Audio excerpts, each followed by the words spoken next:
하나님 말씀은 누가복음 7장 29절부터 35절까지입니다.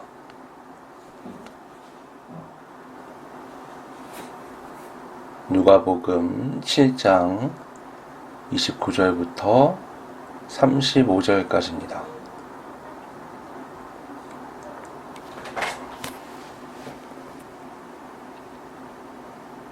봉독하겠습니다.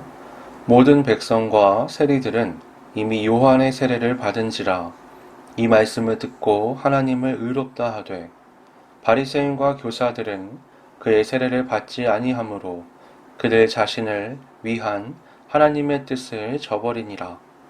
또 이르시되 이 세대의 사람을 무엇으로 비유할까? 무엇과 같은가? 비유하건대 아이들이 장터에 앉아 서로 불러 이르되 우리가 너희를 향하여 피리를 불어도 너희가 춤추지 않고 우리가 곡하여도 너희가 울지 아니하였다 함과 같도다. 세례 요한이 와서 떡도 먹지 아니하며 포도주도 마시지 아니하매 너희 말이 귀신이 들렸다 하더니 인자는 와서 먹고 마시매 너희 말이 보라 먹기를 탐하고 포도주를 즐기는 사람이요 세리와 죄인의 친구로다 하니 지혜는 자기의 모든 자녀로 인하여 옳다함을 얻느니라. 아멘. 우리가 두 주간 살펴본 말씀을 생각해 보면 먼저는 세례 요한의 관점에서 바라본 예수님에 대한 이야기였고 또 저번 주는 예수님의 관점에서 바라본 세례 요한에 대한 이야기였습니다. 세례 요한과 예수님은 거의 동시대를 살았죠. 세례 요한은 예수님의 길을 예비하기 위한 삶을 살았고 예수님은 그 세례 요한의 바통을 이어받아서 메시아로서 세상에 자신을 나타내셨습니다. 이렇게 깊은 연관이 있는 두 인물이기 때문에 어느 정도 생각이 비슷하고 또 비슷한 목표를 가지고 사역을 했을 거라고 생각할 수 있습니다. 그러나 사실 둘은 정반대의 사람이었죠. 예수님과 세례 요한은 너무나 달랐습니다. 예수님과 요한을 연달아 쫓아다니던 사람들만이 그걸 느끼는 게 아니라 당사자인 둘도 서로를 바라보면서 그 다름을 충분하게 느꼈습니다. 다만 차이가 있다면 예수님은 자신과 요한의 어떤 부분이 다른지, 왜 다른지, 이유가 무엇인지 다 알고 계셨지만 요한은 사실 그걸 다 몰랐어요. 그래서 요한만이 예수님을 바라보며 혼란스러운 기간을 지내야 했습니다. 그래서 두 명의 제자를 보내서 예수님에게 당신이 메시아가 맞습니까? 라고 물었던 거죠. 예수님은 사람들 앞에서 세례 요한을 역사상 가장 위대한 인물로 지켜 세우면서도 도래할 하나님의 나라에서는 지극히 가장 작은 자도 그보다 크다라고 반전의 말씀을 하십니다. 이 말씀은 시대가 바뀐다라는 걸 말하는 거죠. 아무리 구시대의 위대한 인물이라도 새로운 시대에서는 전혀 다른 기준의 평가로 바라볼 수밖에 없다고 말씀하시는 겁니다. 그래서 세례 요한과 예수님은 동시대를 살았다라고 볼 수 있지만 한 사람은 구시대를 대표하는 인물이었고 한 사람은 신시대를 대표하는 인물이 된 거죠. 그럼 대체 구시대와 신시대에 무엇이 그렇게 다르기에 세례 요한과 예수님을 그렇게 극명하게 다른 사람들로 묘사하게 되었을까요? 구시대의 초점은 회개에 맞춰져 있습니다. 아담의 범죄를 시작으로 인류는 하나님 앞에서 항상 죄인이었죠. 그렇기 때문에 항상 무릎 꿇고 회개하는 자세를 유지할 수밖에 없었습니다.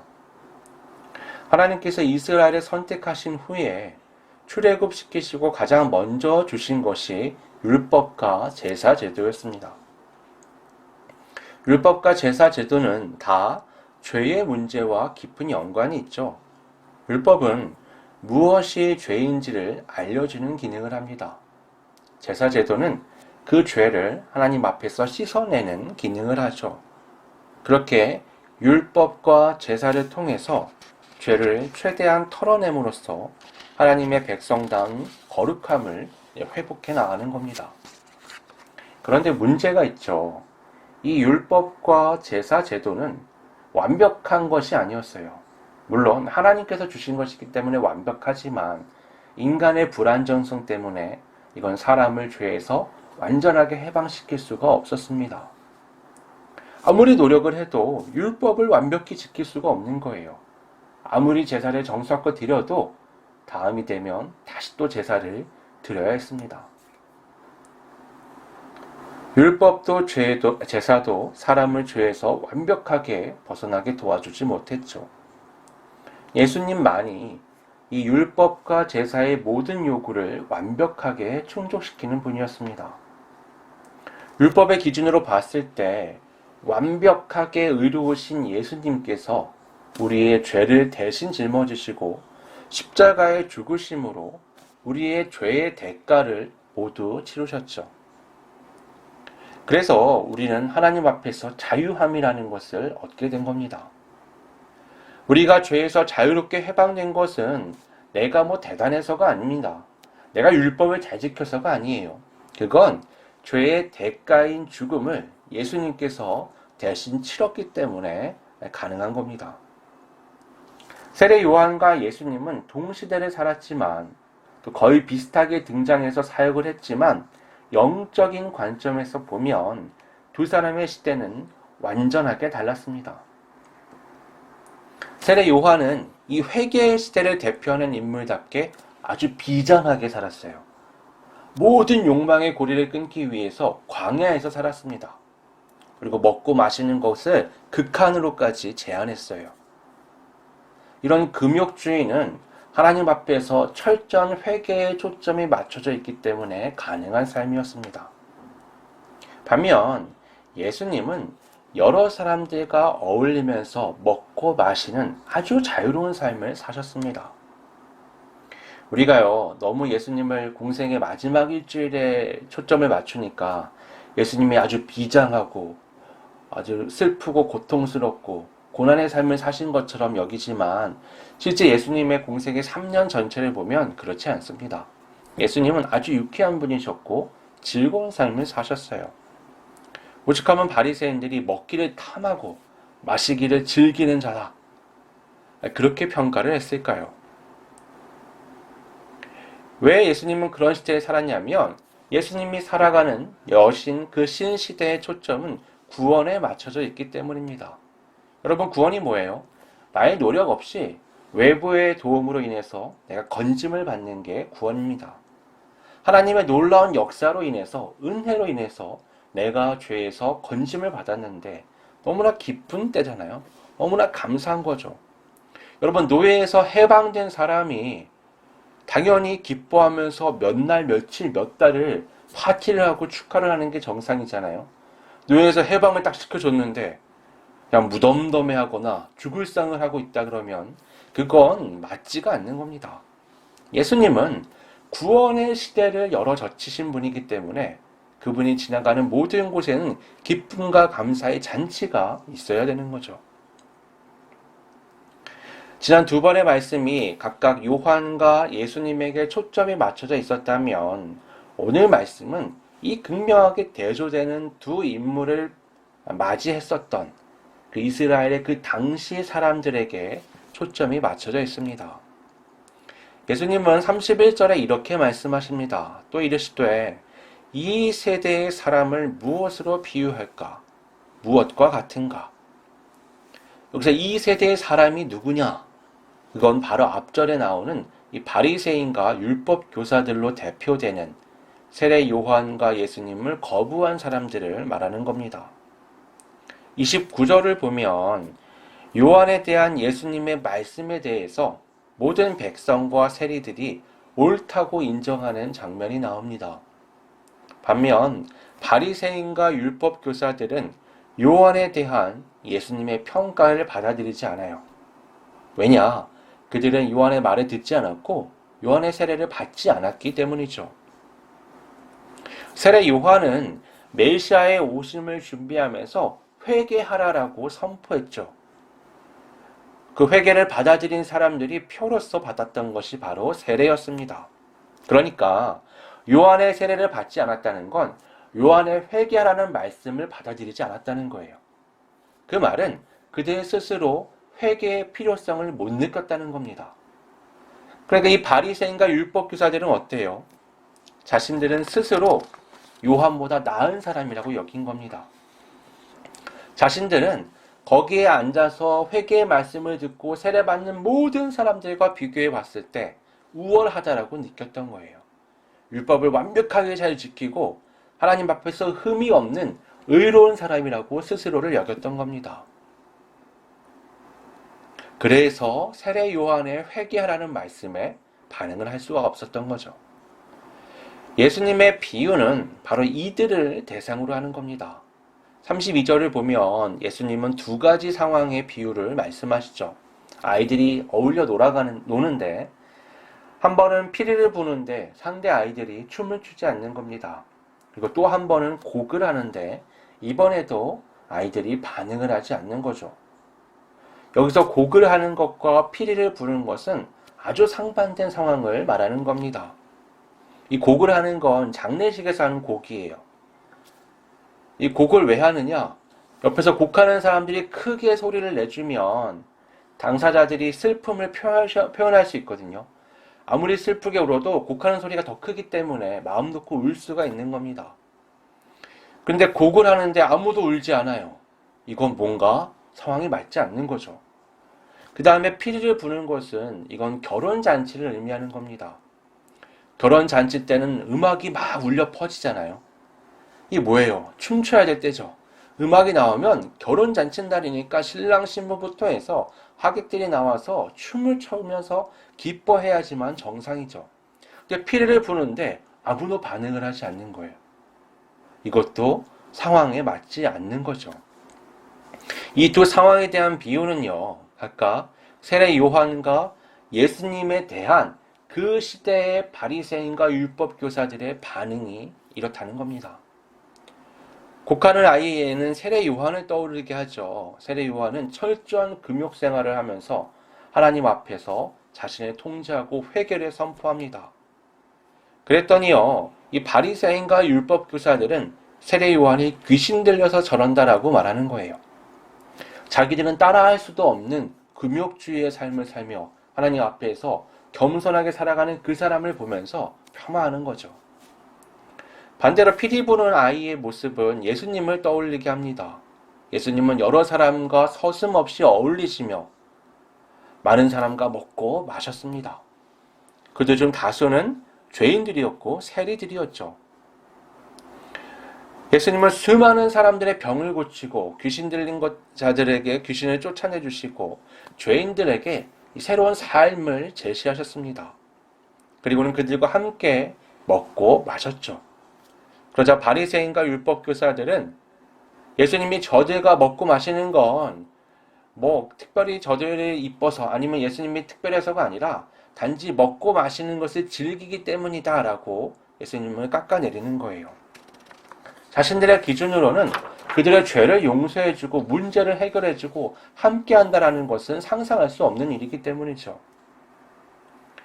곡하는 소리와 피리 소리는 양극단의 소리입니다. 하나는 아주 기쁨의 소리고 하나는 아주 슬픔의 소리죠. 이것은 인생을 함축해서 보여주는 것 같습니다.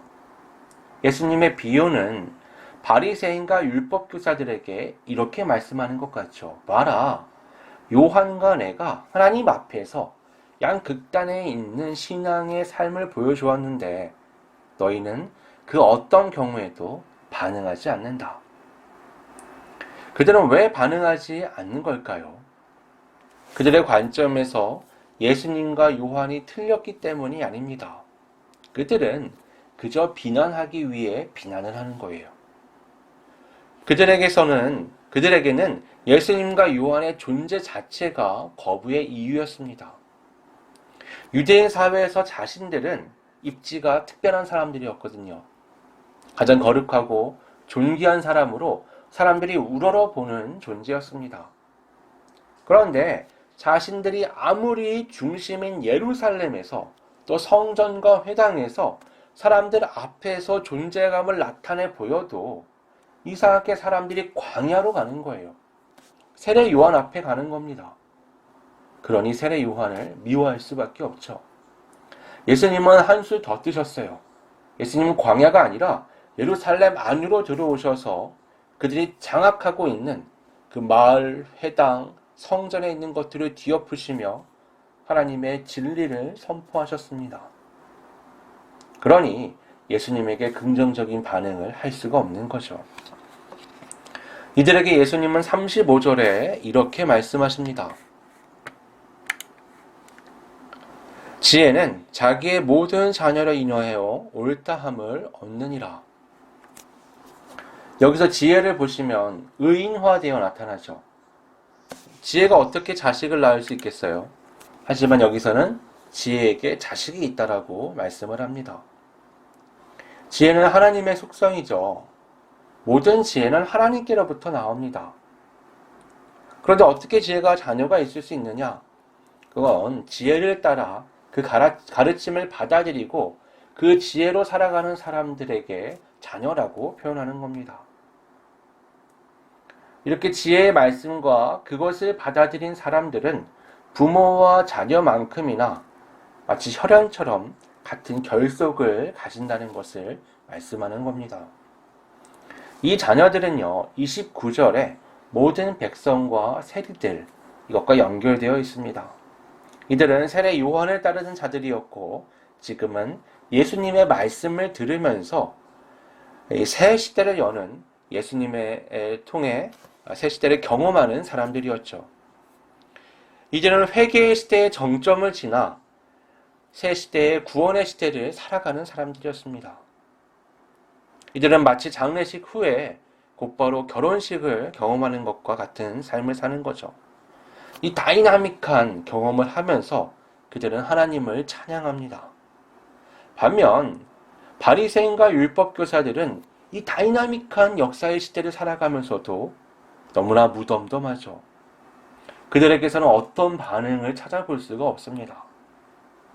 흥미롭게도요, 이들은 누구보다 하나님의 말씀을 잘 안다는 자부하는 사람들이었어요.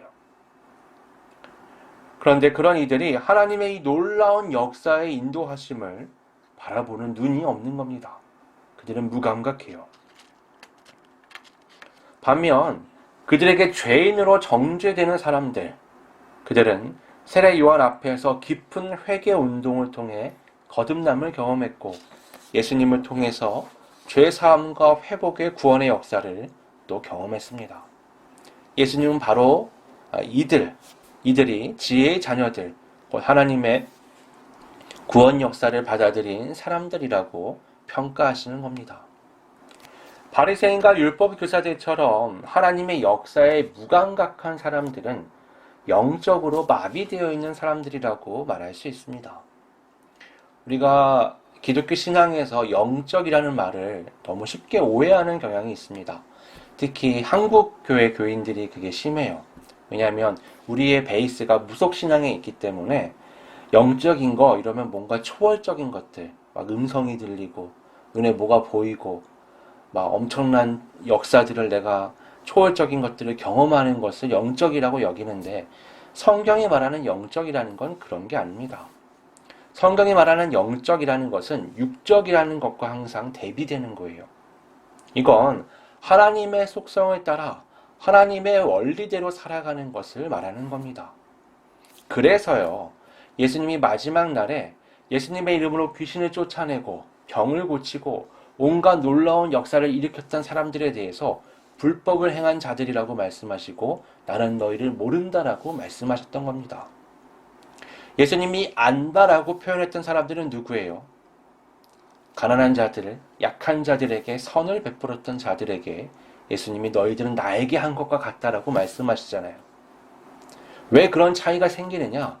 그건 성경의 영적이라는 개념이 우리가 오해하는 것과 다르기 때문입니다. 성경의 영적인 삶이라는 건 하나님의 말씀에 기반을 둔 원리의 삶을 살아가는 것을 의미하는 겁니다.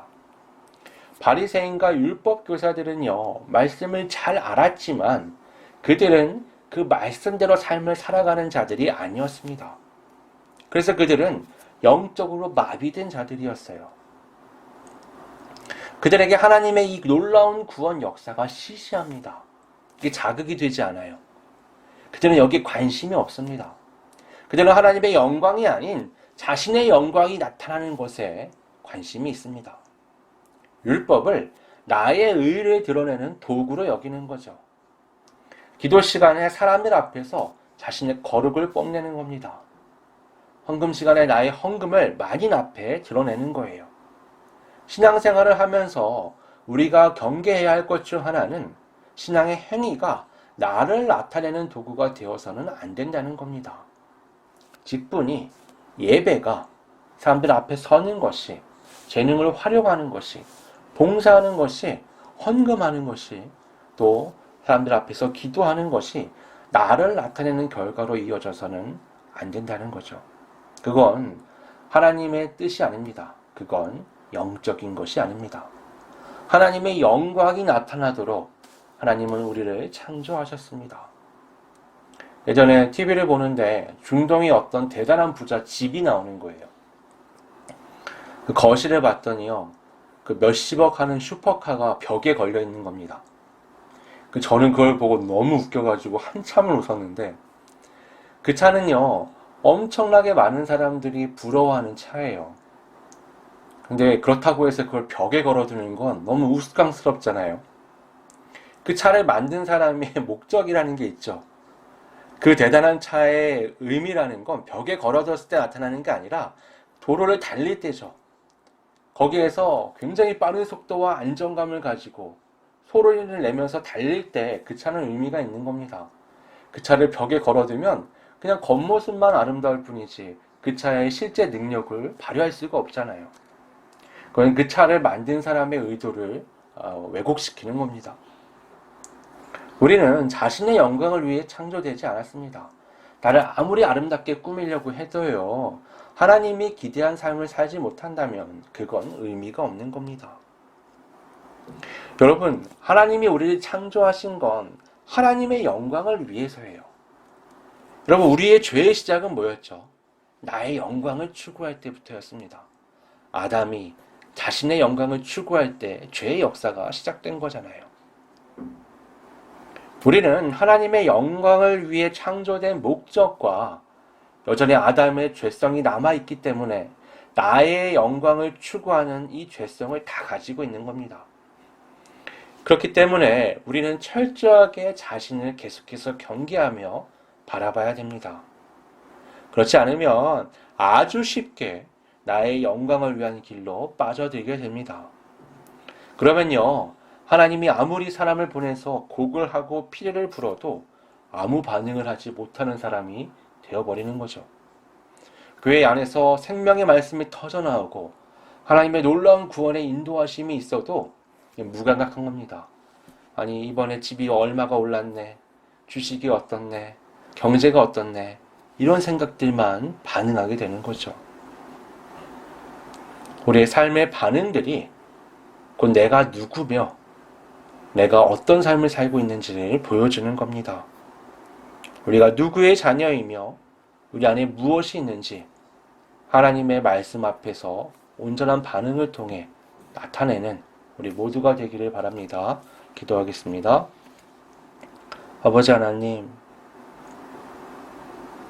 우리는 모두가 하나님의 영광을 위해 창조된 자들이라는 것을 잘 알고 있습니다.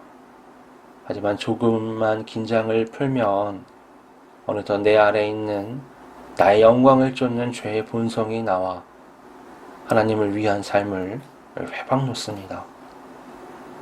다시금 말씀 앞에서 우리의 마음과 생각을 점검해보며 하나님의 영광을 위한 온전한 삶을 살기를 다짐합니다. 그래서 곡을 하면 눈물을 흘리고 피리를 불면 기쁨의 춤을 출 수 있는 것처럼 하나님의 인도하시는 그 세밀한 손길들 앞에서 온전히 믿음의 반응을 할 수 있는 우리 모두가 될 수 있도록 이끌어 주시옵소서. 거룩하신 예수님의 이름으로 기도드립니다. 아멘.